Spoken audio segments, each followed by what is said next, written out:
ঈদের রাতে, ঈদের পরের দিন আমাদের প্যানেলেই কাটাইতে হইতো আর কি। টেলিভিশনের এইরকম প্রেশার ছিল। আপনার শৈশব কোথায়, কিভাবে বেড়ে ওঠা সেই সম্পর্কে যদি বলতেন। আমার শৈশব তো ধানমন্ডি ১৫ নম্বর রায়েরবাজার স্কুলে আমার লেখাপড়া।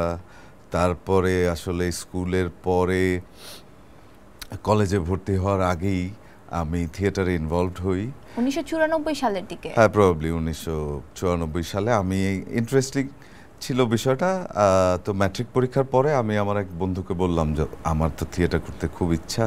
তো আমার সেই বন্ধু আমাকে সুবচন নাট্য সংসদ মোহাম্মদপুরে নিয়ে গেল।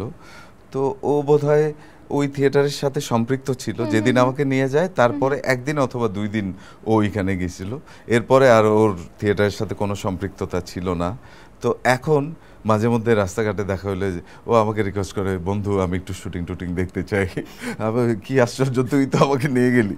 সো সেখানে যাওয়ার পরে আপনার সেখান থেকে কি অভিনয়ের প্রতি, অভিনয়ের যে পোকাটা সেটা মাথায় ঢুকে, নাকি তার আগ থেকে আপনার ইচ্ছে ছিল তারপরে কানেকশন করানো? অ্যাক্টিং কোনো পোকা না আসলে, এইটা একটা আর্ট ফর্ম। এইখানে লোকেরা ডিসাইড করে, যারা আসলে পৃথিবীর বড় বড় অ্যাক্টর, তারা ডিসাইড করে যে আমি আমার বাকি সময়টা অভিনয় করে কাটাবো, বা এই মিডিয়ামটা আমার কাজ করতে ভালো লাগে। সো সেই জায়গা থেকে আমিও ছোটোবেলায় অভিনয়, ফিল্মিং, ডিরেকশন, রাইটিং এগুলোর প্রতি এক ধরনের আমার ফ্যাসিনেশন তৈরি হয়। পরবর্তী সময়ে আমি থিয়েটার করি এবং আমি ভাবতে শুরু করি যে আমি পারফর্মার হিসাবেই কাজ করব।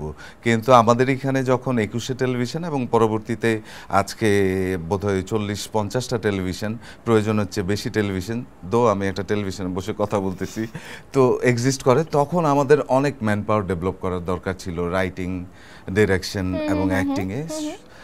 সো সেই সময়ে আমি প্রথমে রাইটিং স্টার্ট করি।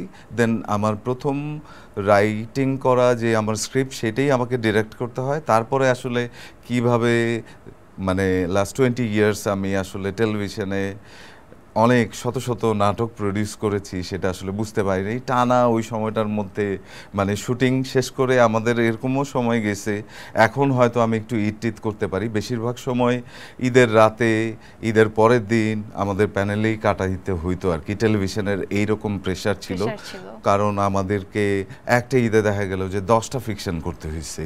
তো প্রত্যেকটা টেলিভিশনের সাথেই এরকম কমিটমেন্ট থাকতো আমাদের। সো ওইটা মানে একটু অনেক বেশি চাপ হয়ে যেত।